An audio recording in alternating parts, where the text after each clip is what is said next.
In this video, we'll talk about the animal cell, bacterial cell, cytoskeleton, and endocytosis, mitochondria, and the endomembrane.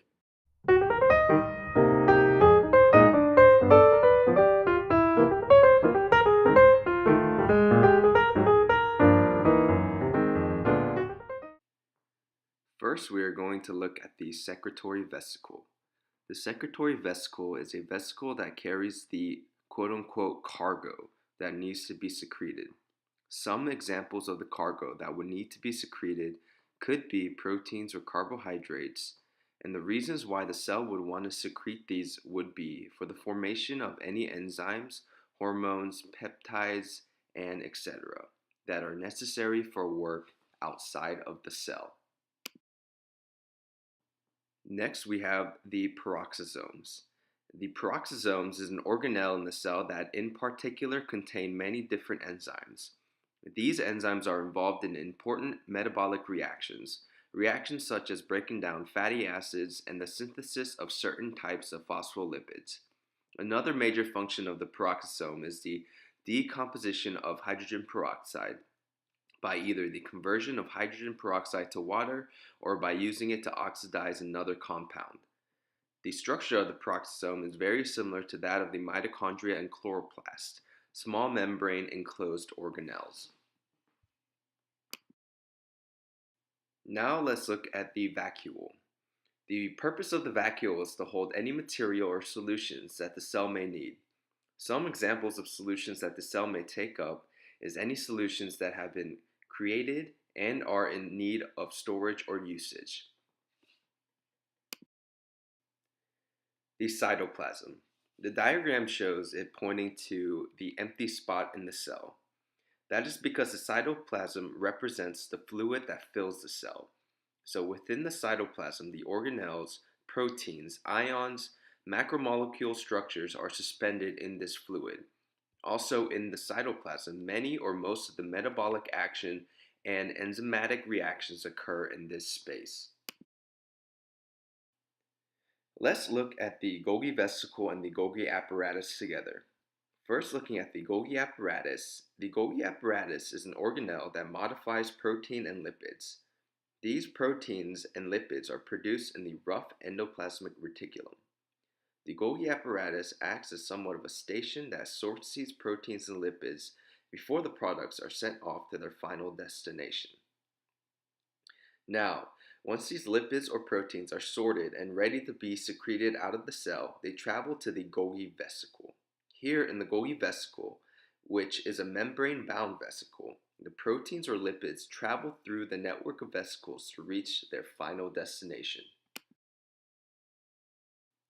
The chromatin. The chromatin of the cell is the genetic material in a compact form that is within the chromosome. The chromosome contains the DNA and protein needed for any replication or gene expression. Let's take a look at the nucleus and the nucleolus together. The nucleus of the cell is a place where the cell's genetic information resides, and in the nucleus of the cell, RNA synthesis is a main process that occurs. As for the nucleolus primary function is to assemble the ribosomes and is the largest structure in the cell's nucleus. The rough and smooth endoplasmic reticulum. The rough ER is the site of the transmembrane protein synthesis and are covered with ribosomes on its outer surface. It is in the rough ER where the synthesis of proteins that are ready for secretion are found. Most proteins that enter the rough ER are bound for secretion and is incorporated into the ER during the translation of those proteins by the ribosomes on the membrane. But the proteins that are necessary to stay within the cell are translated by free ribosomes and are transported to the necessary area where that specific protein is needed. As for the smooth ER is where lipids are synthesized, and the smooth ER is smooth because it does not have ribosomes coating its membrane. Now looking at the centrosome of the cell. This organelle serves mainly as a microtubule organizing center. As you can hopefully see in the drawing, the structure of the centrosome is the arrangement of two barrel-shaped clusters of microtubules, which are called centrioles. Although the centrosome is made up of microtubules themselves, a complex protein is in action within the centrosome to create additional microtubules. Microtubules. Microtubules are pretty much hollow tubes that are made out of proteins, more specifically alpha and beta tubulin, that are part of the cell cytoskeleton. The microtubule's main function is to determine the cell shape and are involved in a variety of cell movements. The plasma membrane. The plasma membrane is composed of phospholipids and proteins. The main function of the plasma membrane is that it regulates the passage of material into and out of the cell. The plasma membrane consists of a phospholipid bilayer. This bilayer contains both the hydrophilic and hydrophobic side and is a semi-permeable structure. The membrane is both fluid and dynamic, which creates for a term called the fluid mosaic model. The mitochondria. The mitochondria is a double-bound membrane system which has both an inner and outer membrane. The inner membrane folds, and those folds are called cristae, which extend into the matrix. The mitochondria pretty much specializes in harnessing energy for the cell. The mitochondria produces most of the ATP that the cell uses for energy, and within the matrix of the mitochondria, the citric acid cycle and oxidative phosphorylation occur, and in the oxidative phosphorylation process is where most of the ATP is created. We will also look more into the mitochondria later on in this video. Let's take a look at the lysosome. The lysosome contains enzymes that are responsible for the breakdown of the macromolecules, which are proteins, nucleic acids, lipids, and complex carbohydrates. This membrane-enclosed organelle functions pretty much as a digestive system for the cell. It helps the breakdown of material from the outside of the cell and helps digest that material that the cell does not need. The microfilament. The microfilaments are polymers of the protein actin that are part of the cell cytoskeleton. The microfilaments consist of two strands of the protein actin and are wound in a spiral shape. One of the main functions of the microfilament is that it helps in the contraction of muscles, the movement of cells, and the division of cells during mitosis. The ribosome. The ribosomes are pretty much responsible for protein synthesis. Amino acids are assembled into polypeptides through the work of messenger RNAs and the small and large ribosomal subunits. The small ribosomal subunit is responsible for locating the start codon of any messenger RNA needing of translation, and the large ribosomal subunit is responsible for that translation of the messenger RNA. Lastly, the intermediate filament. The intermediate filament is responsible and plays a structural role by providing the mechanical strength to the cells and tissue. The intermediate filament is usually composed of a variety of proteins but are expressed differently depending on the type of cell. Now that we have finished looking at the animal cell, we will now take a look at the bacterial cell.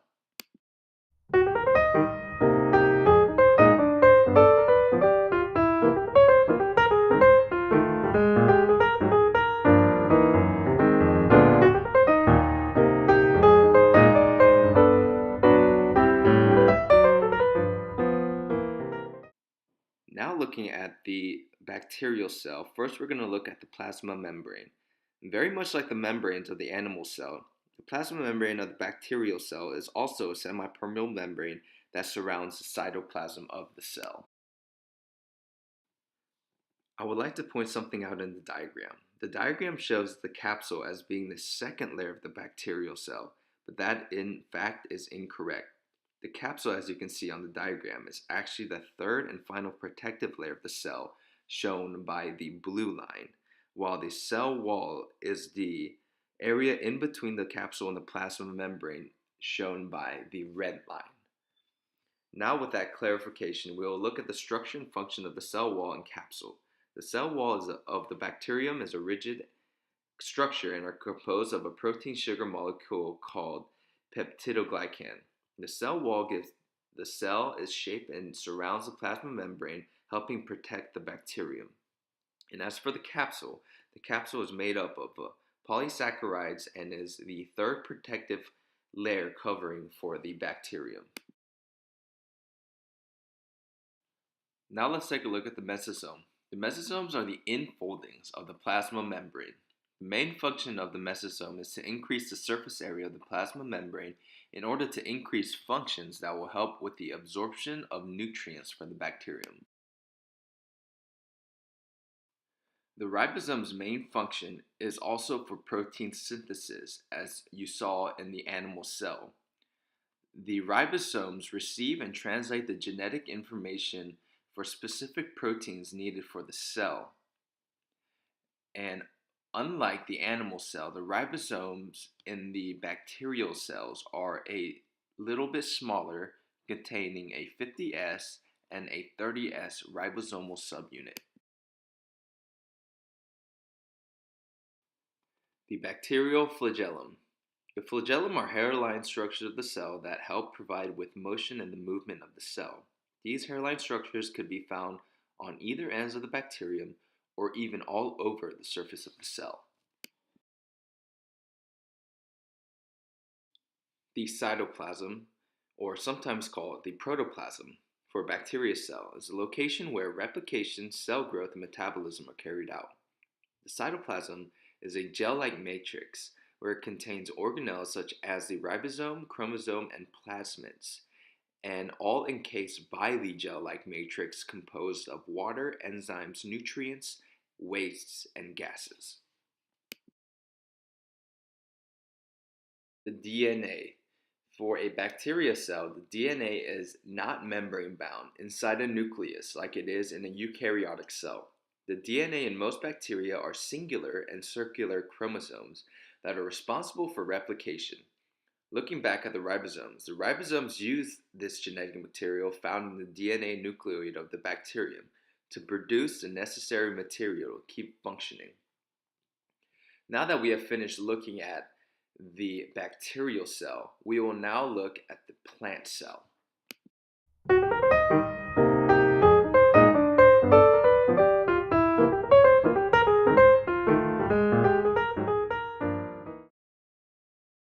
Cell wall is similar to the animal cell's structure, but in plants it maintains its shape and prevents overexpansion. The smooth ER is free of ribosomes, giving it sleek and smooth texture, and oversees digesting and producing both lipids and proteins within the cell. The rough ER is relatively closer to the nucleus and has ribosomes on the surface, which gives it a rough texture. The rough ER works alongside the Golgi bodies to both translate and fold the proteins throughout the cell. The cytoplasm makes up most of what is inside of the cell. It is composed of a gel-like structure that holds the cell's organelles in place. Although it's mainly composed of water and some salts, the cytoplasm also contains many proteins that are responsible for making up the cytoskeleton within the cell. The vacuoles are referred to as the garbage disposal of the cell and is accurate in relation to its function.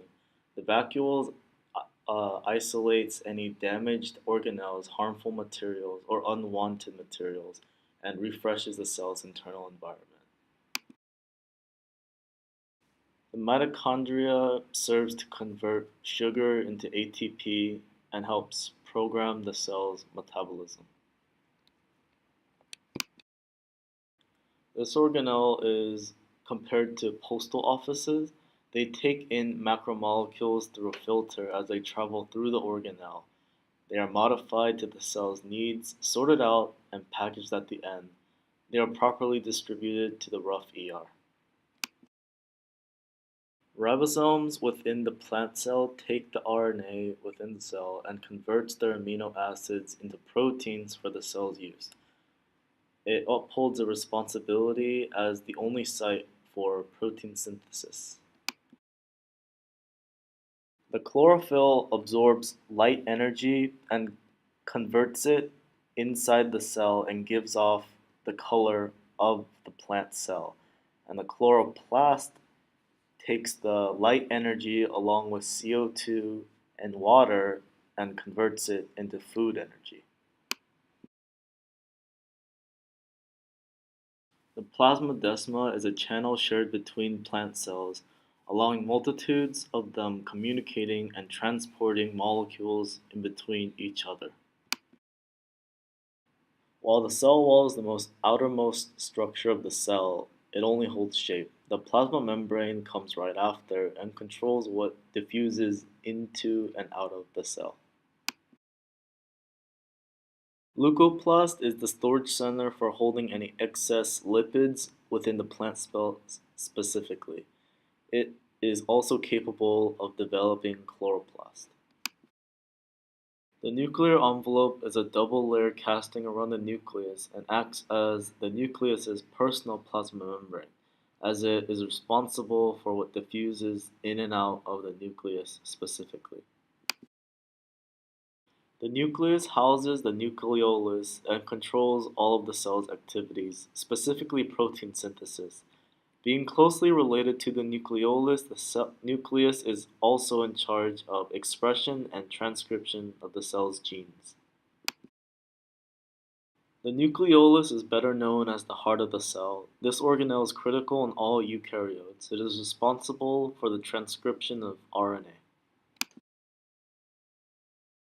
Peroxisomes contain an oxidative enzyme which is used to break down or digest any harmful materials within the cell. Particularly, they digest fatty acids into sugar for later usage.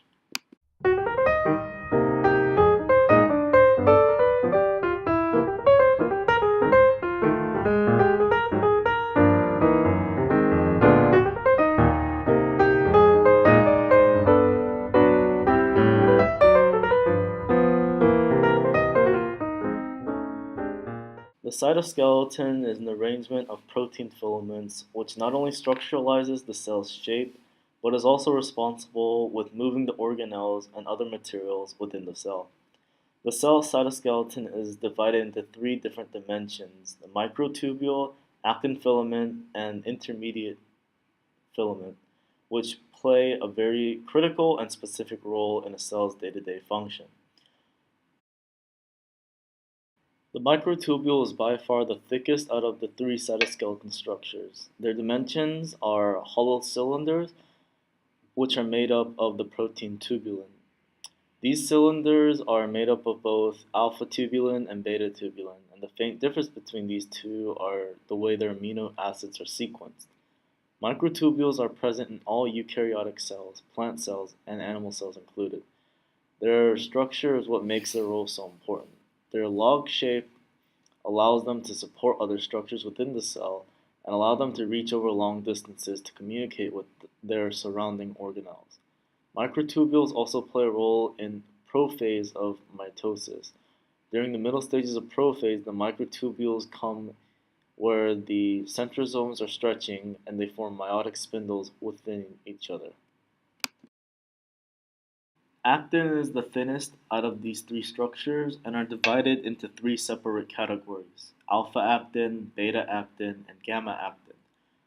Actin is responsible for the movement of muscles in animal cells, and the three different forms of actin are all dependent on their amino acid sequencing and are all separated thoroughly by electrofocusing. Actin is also active within plant cells as much as animal cells, and in plant cells, they are in charge of moving organelles towards light energy, which is called motility. In intermediate filaments, density isn't a major factor. Intermediate filaments rather depend on their stability more than anything. Most of the cell's intermediate filaments are found near the nuclear envelope. Intermediate filaments oversee distorting or modifying the cell shape. Seemingly, this isn't very common in plant cells, which are known for their uniform structure. Intermediate filaments are also divided into their own separate categories. Acidic keratins are part of a network from nucleus to cell membranes. Basic keratins are a part of a network from the nucleus to the cell membrane, in epithelial cells. Desmin and vimentin provide structure and mechanical support.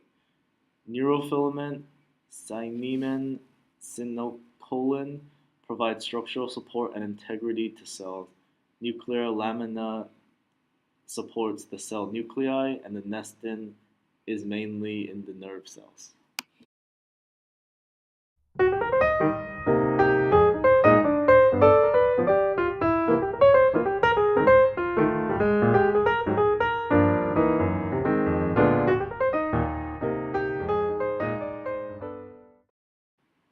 Endocytosis is a process where the cell intakes a molecule by a form of invagination or vacuole-like action. Phagocytosis is a common form of endocytosis, as well as um, it has occurred in animal cells. Several proteins inside animal cells have been linked to the function that relates it to endocytic internalization and the actin cytoskeleton. A very common one is myosin 4 and profilin, which are brought together. Although the function of actin in endocytosis is not completely coherent, there are some signs that point towards the similarities that do cross each other's paths, such as deformation of plasma membrane, vesicle fission / detachment from the plasma membrane, encasing endocytosis into restricted plasma membrane, or actin and profilin relationship in plant cells. In conclusion, it is known that endocytosis is a well needed function to occur in eukaryotic cells. The process behaves differently but is shared between plant and animal cells. However, recycling plasma membrane molecules, proteins, and sterols along with phagocytosis is found to cross paths frequently, but not enough for it to be confirmed. Actin is required for endocytosis in both mammals and yeast in plant cells.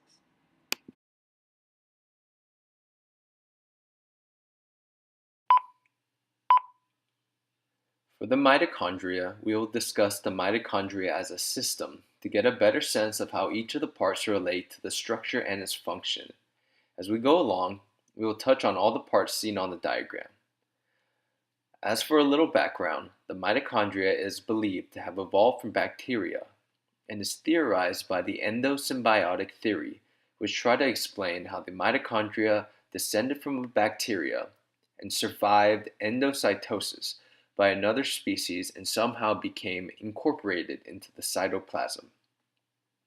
In general, the mitochondria is an organelle that is responsible for the energy production of the cell.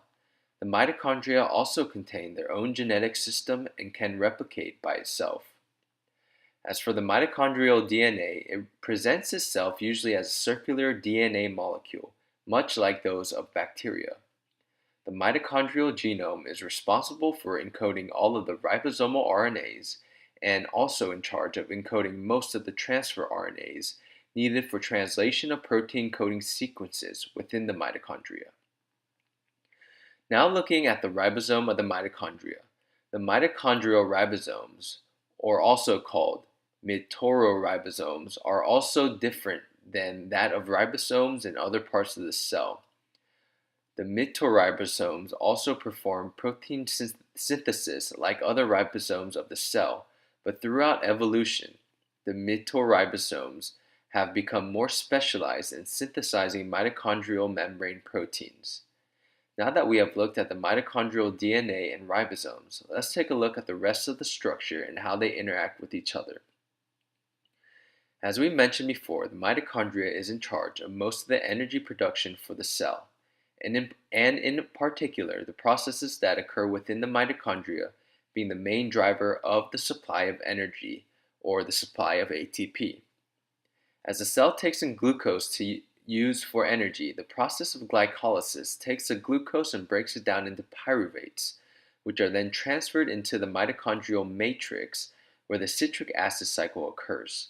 In the matrix of the mitochondria, the citric acid cycle creates products of NADH and FADH2, which will then be oxidized. Through the oxidation of NADH and FADH2, there will be a release of electrons, which will be transported through the electron transport chain.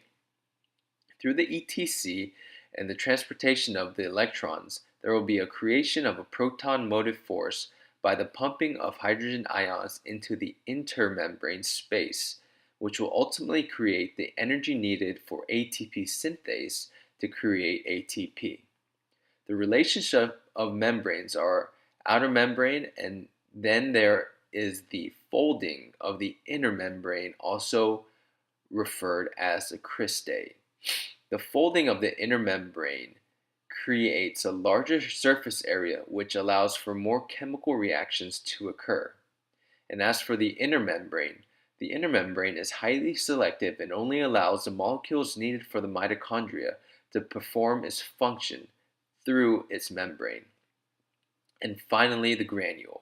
The granule of the mitochondria seems to assist in the homeostasis of the mitochondria by creating connectivity between the inner and outer membrane.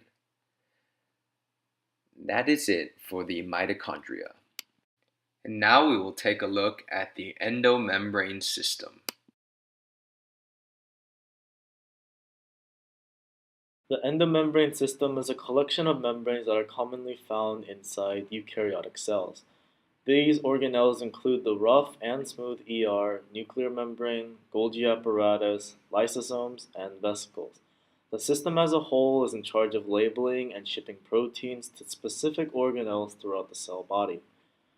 Exhibited in exocytosis, the protein is secreted out of the cell's plasma membrane and is carried to the extracellular environment, and transmembrane proteins are in charge of binding signals that generate different intercellular signals on opposite ends of the plasma membrane. That concludes our tour of the cell.